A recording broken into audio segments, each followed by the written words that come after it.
Greetings to those who watch below. I'm almost finished with my next audiobook that I will be telling you all about very soon. But before I carry on with that, I thought I'd share some terrifying forest encounters with you. But before we start, I'd like to say thank you to Steffi Ray, Lefty Kim, M.A. Way, Julie B, Chris BLK Chris, Tegan S, Tesos Keramaris, LT Punisher 666, Wicked Witch, Lisa Watts, and Christina Groves.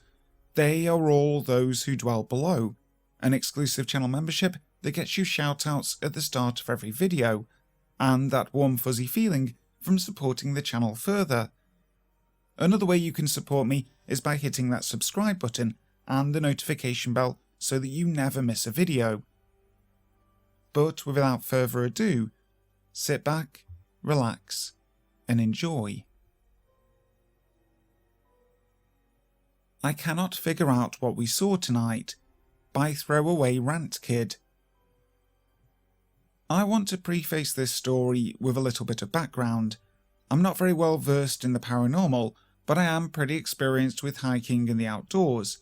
I've spent a lot of time hiking and camping in both Colorado and the White Mountains, as well as some hiking abroad in Morocco, Iceland, Switzerland, and a few other locations abroad.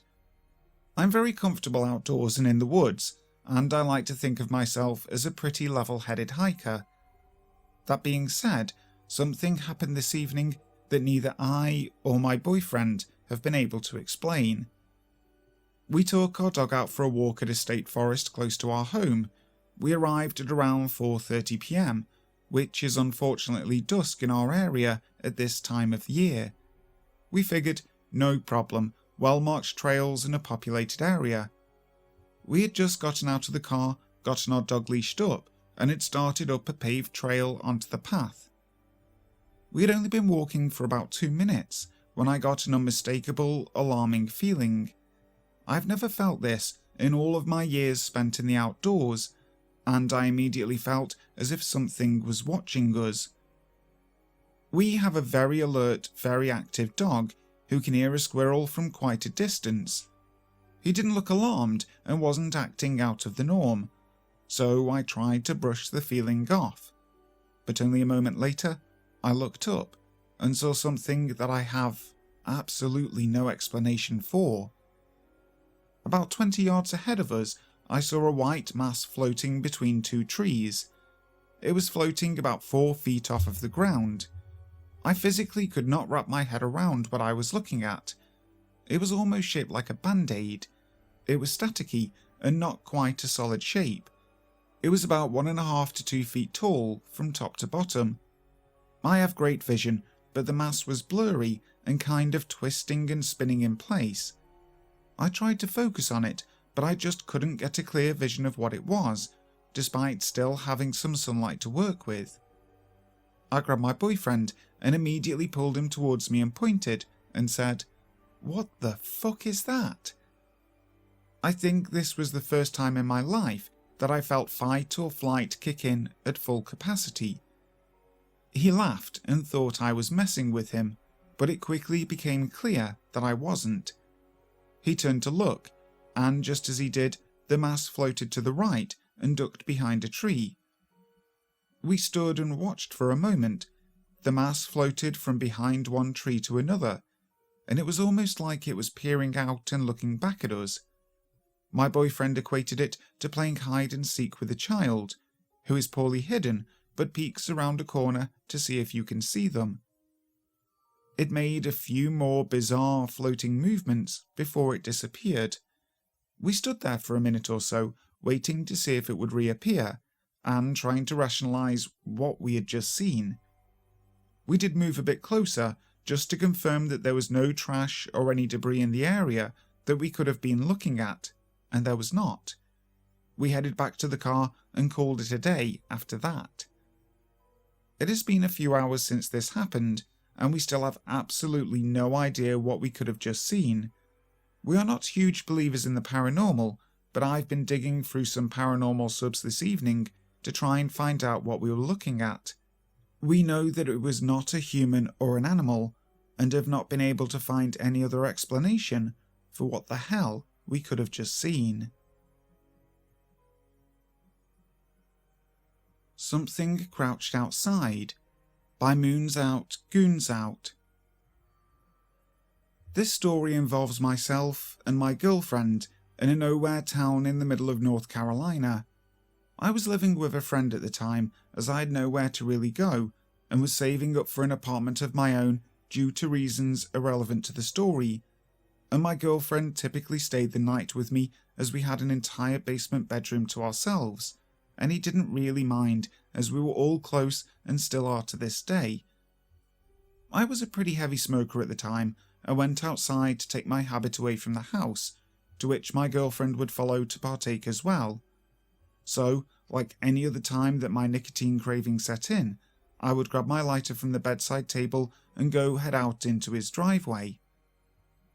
For context on this place, my friend lived out in BFE around some forests, country roads and several farms. He had a pretty sizable yard in front of the road which led into some dense trees, and the only place really open around those parts was a gas station you could walk down to in about 5 minutes. Anything else was a good 15 to 20 minute drive away. Anyway, as I headed outside, my girlfriend behind me, her and I are having a pretty light-hearted conversation, inside jokes and whatnot, before something catches my eye near my vehicle, which was parked under his old oak tree near the centre of his yard in the driveway. I'm sure everyone knows the feeling of trying to focus on something that you feel isn't supposed to be there, so you tune everything else out around you. Well, that's what was going on. Beside my car, there was something crouched down, akin to how a cat or a dog would sit. It was about 11 PM, so it was dark, and the porch light wasn't reaching far enough to get it, but this is what I could make out. It had long arms that, despite being in front of it, the elbows pointed back behind it. There was no visible hair that I could see, with a large, bulbous head, and it looked to have what I'm guessing could be pointed ears, judging from the silhouette of the thing. I'm not entirely sure about the size, as I was still a distance away and it was crouched down beside my vehicle, but it looked like if it stood up it could be about my height, and I'm 6'1". As soon as I started to piece together what I was staring at, I realised my girlfriend had begun questioning me, calling out my name and walking to my side. Instinctively, I blocked her way with my arm and told her to get back inside as I continued staring at this thing, which made no effort to turn and look at us and remained unmoving. She gave a sort of laugh, assuming I was messing with her, which isn't unlike me, until she began trying to look at what I was so focused on. She catches sight of it, and I remember her asking me, "What is that?" I had no words to answer her, but this confirmed that what I was seeing was entirely real. In a panic, we both started backing towards the door, still garnering no reaction from the thing at my car, until we're at the door, fumbling for the knob and then finally getting inside. After we're inside, she asks again what that was. I still had no idea. After we head back down to the basement, she decided to sketch what she had seen so that I can get a look at it, and that we can line up exactly what we saw. A few minutes later, I'm looking at it again on paper.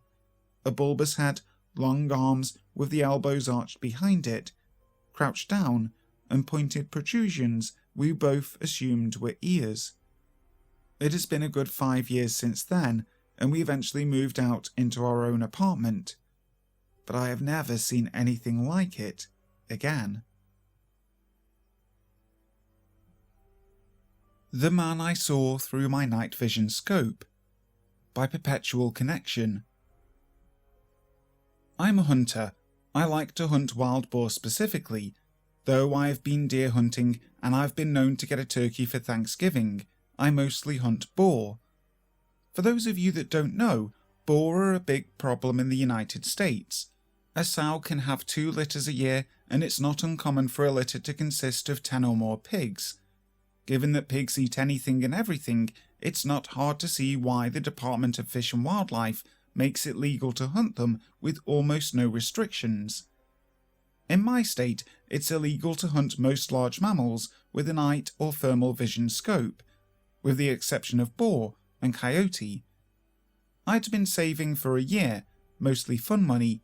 It's hard to explain to your wife that a scope that costs literally twice as much as the rifle I was mounting it on was worth it. But I did it, and I took it to a range and sighted it in. There was an area that was peppered with boar activity that I knew would be perfect for a nighttime hunt. It was easily accessible with my truck, with easy-to-find spots that I could set up in that overlooked a large, easy-to-navigate clearing. The night started uneventful, mostly me tinkering with my new toy, cycling through the settings. I was a little impatient. I'd spotted multiple deer, but they were out of season, and like I mentioned earlier, my current setup wasn't legal for deer. I moved to another spot I'd seen days earlier that probably wasn't much better than my first, but it gave me something to do, and a new angle to look around with my new scope. After an hour or so of glassing the area, it dawned on me. This spot doesn't have much animal activity at all. No rabbit or owls. The deer that I'd seen were hundreds of yards away from where I was. Why was this pocket of land so dead at night, but lively in the day? I'd set up around 10 PM, and it was about 2 AM when I started to think about packing up. Maybe setting up a target before I left and taking some practice shots. I heard a crunch come from the direction I came from before. I panned my scope over and saw the silhouette of a small bear pushing through the brushes. It's important to note that my scope isn't exactly night vision. It's a thermal scope, kind of like a black and white version of what you see in the Predator movies. I adjusted my range and zoomed in a little. I remember jolting a little when I saw that it wasn't really a bear. It was a man. Because he was so low and hunched over, I thought I was looking at a young bear. Is that a game warden? It can't be. I would have seen the headlights coming up the road from where I was perched. And where could he have walked from? It was 30 miles away from anything and on public lands. I was about to call out when I adjusted my sights and noticed he was naked. No shoes, pants, or anything. I remember being disturbed by his movements, like a squirrel or something, twitchy and grabbing at the foliage, sniffing around and palming the tree. Was that my tree, the one I'd been leaning against earlier? The thought terrified me. Could he smell me? Then he did something that I still have nightmares about today. He squatted and placed his hands in the dirt between his feet and stared straight up like a dog mid-howl. And I heard it, a voice coming from that direction, a very compelling female voice. "Help! I'm lost!" There was a long pause, but neither of us moved a muscle. The centre of my sights was trained at the dirt in front of his feet. I couldn't bring myself to aim directly at another person. It went against everything I'd been taught about firearms. Were they lost? Was this some guy that had gone crazy out here? Why was his voice so feminine? "Help, please, I can't walk," the voice called out. That's when I called bullshit. Not only could he walk, when I first saw him, he was traversing the land with ease for a naked person. So good, I mistook him for a bear. That's a fucking trap. The guy's trying to lure me in with a damsel in distress routine. Luckily, the lack of activity before had caused me to pack up most of my gear. I think I may have left behind a hat and a sitting pad, but I didn't give a shit in that moment. I took my eyes off him for a moment to get my pack on. I buckled my chest strap and scrambled for my rifle. To my horror, he was in the same position, but his face was staring in my direction, and I swear I saw him smile. The thermal scope has an effect that makes animals' eyes appear white. How the hell had he heard me get up and put my gear on? He must have been easily 150 yards away. "Fuck off!" I screamed in that direction. He stood upright, and it hit me how tall and skinny he was. Easily 6 feet and very lean. He took a couple of long strides in my direction, and I instinctively sent a round sailing above his head into the tree line. He was freaky as hell, but he hadn't really threatened me. What would I tell the cops? I was unwilling and unready to shoot someone. He stopped dead in his tracks and hunched down on all fours. "The next one will fuck you up. Go away." He stayed on all fours, and this time I had my sights trained on the centre of him. His eyes were just above the grass, like a large cat or something. I was trying to stop my trembling and knew that my voice had cracked a little on that last warning. I was terrified. That standoff probably only lasted a minute or two, maybe less, but it felt like forever. In an instant, he bolted left towards the tree line opposite the road. So much for not being able to walk. I could barely keep him in my scope, he was moving so fast. He disappeared into the brush, and I sent another bullet sailing high in his direction. I racked another round and tried to pocket that mag and swap for a fresh one, but I dropped it and didn't bother looking for it. I wasn't far from my truck and wanted to get out of there. I could hear him in the distance, yelling in this weird sound that could have been a laugh or a cry. I scrambled up the trail and arrived at my truck breathless. I tossed my gear into the cab and kept the rifle in the passenger seat and sped off. For the longest time, I've told that story from the perspective of having spotted some deranged crackhead living off the land like some kind of caveman. I reported it to Fish and Game, but all they did was scold me for hunting at night alone. I never received an update. It wasn't until I told this story at a camping trip that my nephew told me about wendigos, rakes, and skinwalkers. My story scared the piss out of him because the spot we were camping at was technically the same forest I'd seen the bastard in, just 50 miles east of it. He was so spooked, his mum, my cousin, had to take him home. She was really pissed.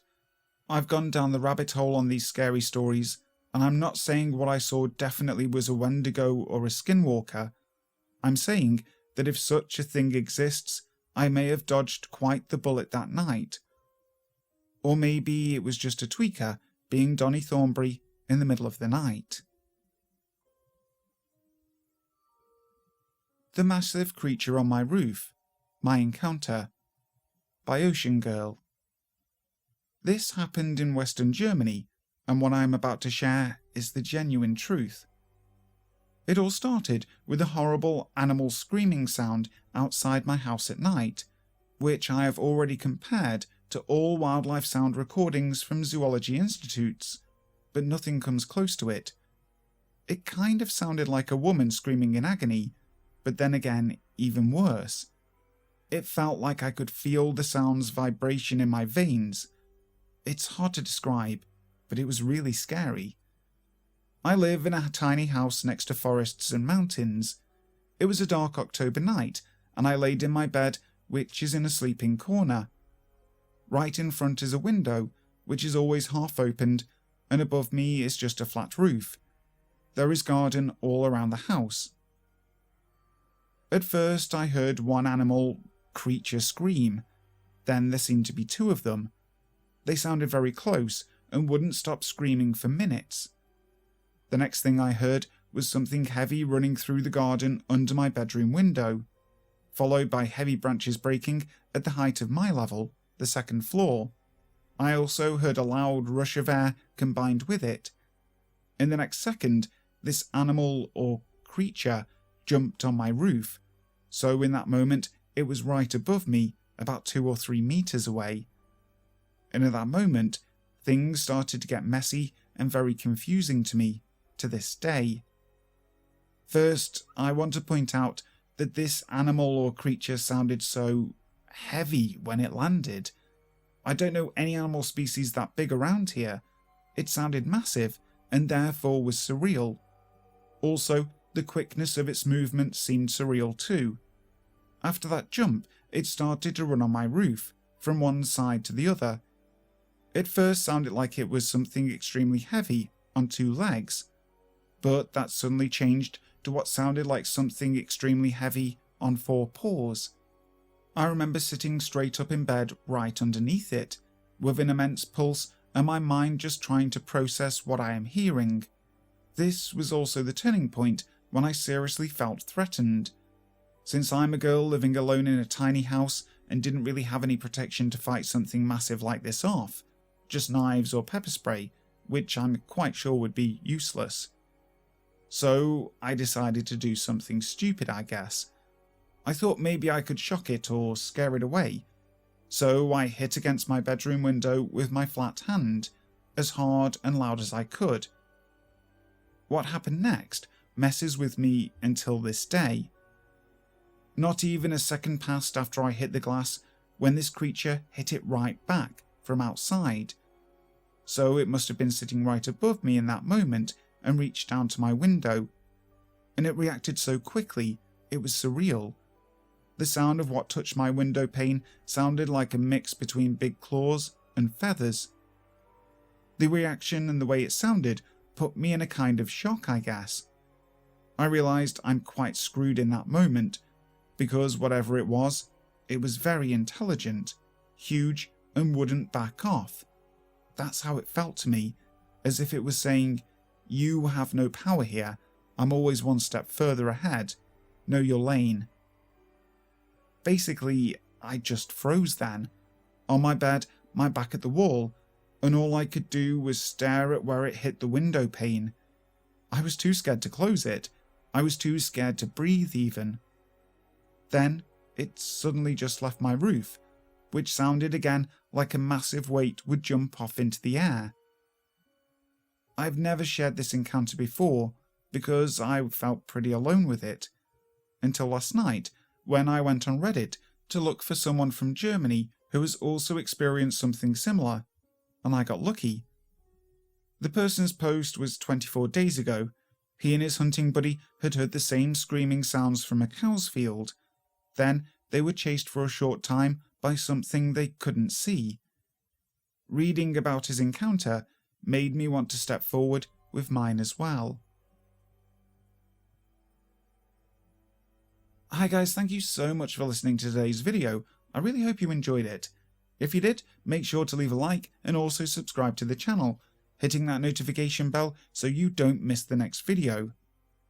So, until next time, sleep tight.